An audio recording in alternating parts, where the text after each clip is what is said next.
A London borough has successfully curbed urban flooding after reintroducing wild beavers for the first time in 400 years, relying on the animals' dam-building instincts to transform a local river into a water-absorbing wetland system. 영국 런던의 한 자치구가 현지에서 400년 전에 사라진 야생 비버를 다시 들여오는 방법으로 상습 침수 피해를 막아내 화제입니다. 댐을 만드는 비버의 본능을 활용한 조치로 해당 지역을 흐르는 강 유역이 물을 흡수하는 천연 습지로 변모한 것으로 알려졌습니다.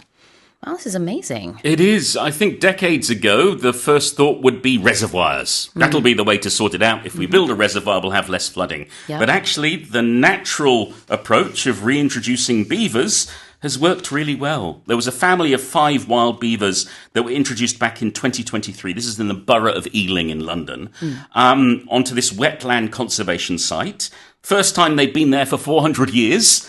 And, well, they've been a huge success. They've managed to reduce the flooding. Yeah. They've made these wetlands into a better place. I think it's a fantastic example to us all of what we can do if we actually listen to nature and maybe treat the animals around us with a bit more respect. 그러니까요. 이게 멸종 동물로 이렇게 보여지기도 했었던 그런 비버, 멸종 동물이었죠. 400년 전에 사라졌었으니까. 네. 근데 이 비버를 활용해서 이번에 이제 홍수 때문에 상당히 고생을 많이 했던 그런 도시가 덕을 보게 된 겁니다. 참고로 이 borough라는 거는요, 자치구예요. 네. 그래서 런던 안에 있는 이제 한 지역을 얘기하고 있습니다. 그래서 그 지역에서는 비버 덕분에 이제 댐을 자연적으로 비버들이 만들어주고 그로 인해서 홍수가 덜 발생하는 일이 생겨났습니다. Yeah, because that's what beavers do. They make dams and they burrow and they make ways for the water to escape the river Yeah. and to create marshes or bogs or fens or swamps. Exactly. 자, reintroducing이라는 것은 도입이 될 수도 있겠고요. 여기서는 다시 이 비버를 들여왔다가 될 텐데요. This borough in London is relying on the dam building skills of these beavers. Yes, meaning they're depending on them. They need to get help from them, or they're choosing to get help from them. Yeah. If we rely on someone, then we're getting them to do things for us or to help us in some way. I think we both rely on each other when we do the show. Oh, absolutely. To certain extents. And we also rely on our team. Yes. Behind the glass, we Yeah. could not do the show without them. 네, 누구에 의존하다, rely on someone. And what about a wetland system? Now wetlands, this is the sort of the technical term that we use in modern day, but growing up, I heard the term bog used a lot, or swamp, or marsh, Yeah. fen. These are all examples of areas where the ground is either saturated with water or covered with water, either part of the year or all year round. So basically, any soggy area is a wetland. 습지예요. The wetland, bog, marsh, swamp 다 마찬가지가 되겠습니다. 근데 이제 습지 생태계를 여기서는 wetland system이라고 얘기하고 있죠. 다시 읽어보겠습니다. A London borough has successfully curbed urban flooding after reintroducing wild beavers for the first time in 400 years, relying on the animals' dam-building instincts to transform a local river into a water-absorbing wetland system. Okay, let's move on to the next headline. A new study suggests that pigeons may navigate using a gut feeling, relying on iron-rich immune cells in their livers that act as a compass to detect Earth's magnetic field. 비둘기가 비행 시 방향을 찾는 원리를 연구한 결과 간 속에 존재하는 철 성분이 풍부한 면역 세포가 지구 자기장을 감지하는 나침반 역할을 하는 것일 수 있다는 설이 제기됐습니다.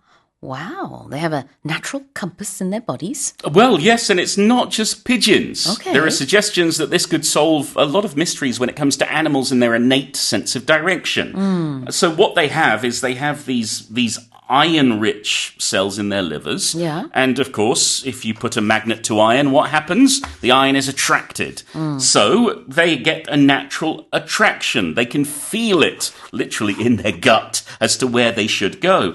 And researchers did some experiments. They took out these specific liver cells in some pigeons, and if the sun wasn't visible, they lost their way. Ooh. They didn't know where they were going. They could still navigate by the sun as a visual guide, but if the sun wasn't there, they didn't have that gut feeling. They couldn't do that. How interesting. Yeah, and it's not just pigeons. There are many other birds that may well have the same thing happening within their livers. It could be for mice as well, for other species. So it's getting to understand how migration can occur, how birds know where to go. It really is fascinating. 네, 비둘기에는 철 성분이 아주 풍부한 그런 면역 세포가 있다고 해요.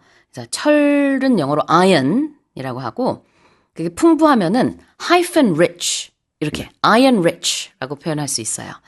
So pigeons have iron rich immune cells 면역 세포. 이거를 이제 제거하고 흐린 날씨에 비둘기를 날게 했더니 방향을 잃었답니다.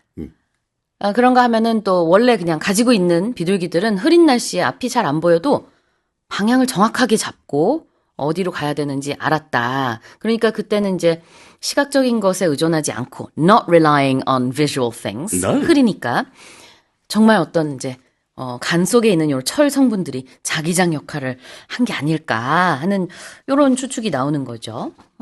It's very fascinating. Let's have a look at a gut feeling, and I like the usage of this expression here. Yes, so this is a literal gut feeling, a feeling in their guts that tells them go this way. It's a bit of a double entendre, though, isn't it? Well, yes, Yeah. yes, but when we use gut feeling normally, it's not because something physically is happening in our stomach or in our liver. It's just that we have an innate feeling or an instinctual feeling, or a hunch is another way to say it. For example, when I was living in London and walking home at night, I would get a gut feeling about some alleys and some roads. I'd be like, I don't think I should walk down this alley tonight. I'm going to take the long way round. Yeah. It wasn't because of any logic. It wasn't because of any reasoning. It was just a feeling I had that maybe this was not a good idea. That's a kind of gut feeling. If you see detectives sometimes, Columbo was famous for having his hunches or his gut feelings. 직감이나 본능을 gut feeling이라고 합니다. 그래서 just, I don't know, use your gut feeling or go by your gut feeling. 이렇게 말하면 그냥 본능을 따라, 네 직감을 믿어 이런 의미가 될 텐데요. 이 gut feeling이 말 그대로 하면은 장기의 느낌 이런 거잖아요. 그래서 여기서는 이중적인 의미로 썼다고 볼 수 있어요. 실제로 비둘기들이 이 장기, 그러니까 간 속에 있는 이런 그 아연, 철 성분에 의해서 방향 감각이 있는 것 같다라는 그런 이제 정말 말 그대로 gut에서 어떤 feeling이 있는 것일 수도 있고, 그 다음엔 또 그냥 또 다른 의미, 지금 말한 비유적인 거. 직감에 의해서 이렇게 나는 것 같다. 두 가지 의미가 다 되겠죠. What about acting as a compass? If something acts as a or acts as something, it means it's behaving in that way. It's doing the same thing or looking like the same thing or doing the same job. So here, a compass tells us which way is north. It tells us which direction we can go. And so these cells are acting as a compass. They're behaving in the same way. 네, 나침반 역할을 하다. Act as a compass. Magnetic field는 자기장이 되겠습니다. 다시 읽어볼게요. A new study suggests that pigeons may navigate using a gut feeling, quote unquote, relying on iron-rich immune cells in their livers that act as a compass to detect Earth's magnetic field. Let's move on to the final headline. An ancient oak tree famously linked to the legend of Robin Hood has died in England's Sherwood Forest at 1,200 years old, following decades of tourist foot traffic and severe climate change droughts. 영국 셔워드 숲에 있는 수령 1200년의 오래된 나무로 로빈후드 전설과 깊은 관련이 있는 거대한 참나무가 수십 년 동안 이어진 관광객들의 방문과 심각한 기후변화로 인한 가뭄을 견디지 못하고 고사한 것으로 전해졌습니다. Yeah, it's sad sad, news. yeah. And it links back in some ways to our second headline today. We were talking about the heat wave in Europe. And this is one of the issues. The climate crisis has meant we've had severe heat waves in England, which we never really had before, and also longer droughts. And that, combined with foot traffic, has caused problems. So people coming to the forest and coming around the tree and walking around has compressed the earth around the tree. And that has caused issues for the root system. It's basically stopped it from being able to expand and explore in its normal way. And also packing down the soil has meant that rainwater hasn't been able to get to the roots as effectively as it used to.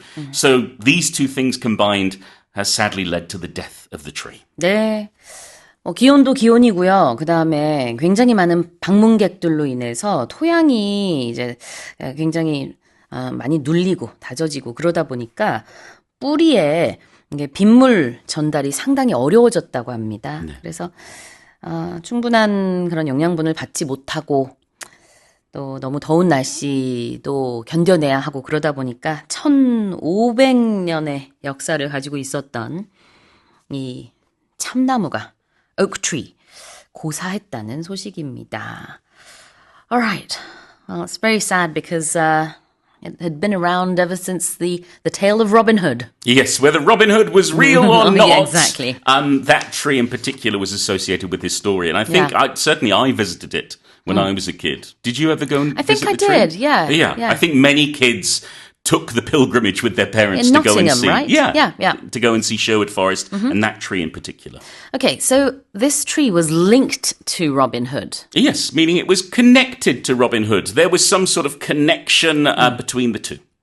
Can you briefly, if you can, tell us who Robin Hood was? Yes, Robin Hood, or Robin of Locksley, was a nobleman who basically went off on the Crusades, came back and decided to change his ways. He saw the dire situations that poor people were living in, and so he became a thief. But he became a thief of a particular kind who robbed from the rich to give to the poor. Yes. He had a band of merry men. There was Little John, who was not so little. There was Friar Tuck, who was a drunken monk, and various others. Yeah. And there are a whole heap of stories surrounding Robin Hood. British kids, certainly our generation, grew up hearing these stories, reading these stories, and fantasizing about being Robin Hood or Maid Marian, his love interest, or one of the merry men. Yes. Of course, this is a legend. This is a tale. We don't know for sure if Robin Hood existed, but nonetheless, it's a tale that all British kids grow up listening to. Yes. And in Korea, we have a slightly similar character, do we not? I think you could link Hong Il-dong to Robin Hood, except for Robin Hood, there's no magic involved. I think that's the big difference. Okay. Yes, they're very similar in personality, indeed, but not in the supernatural abilities. 좋아요. 자, 그다음에 tourist foot traffic. When we talk about foot traffic, that is the number of people walking in a particular area. So governments will often take measurements of foot traffic to see, do we need to make this street more pedestrian friendly? Let's look at the foot traffic. Let's look at how many people are walking here on a daily basis. Exactly. So when you want to say how many people come to a store or a certain area, then you say there's a lot of foot traffic. Yeah. There's not enough foot traffic. 유동인구를 얘기하고 있는 거예요. Now here we're talking about the 관광객 유동인구, tourist foot traffic. Yes. And there was too much of it. Absolutely. So, rest in peace to that poor oak. Yes. 자, 다시 읽어보겠습니다. An ancient oak tree, famously linked to the legend of Robin Hood, has died in England's Sherwood Forest at 1,200 years old, following decades of tourist foot traffic and severe climate change droughts. Well, that's it for the headlines with Paul Matthews.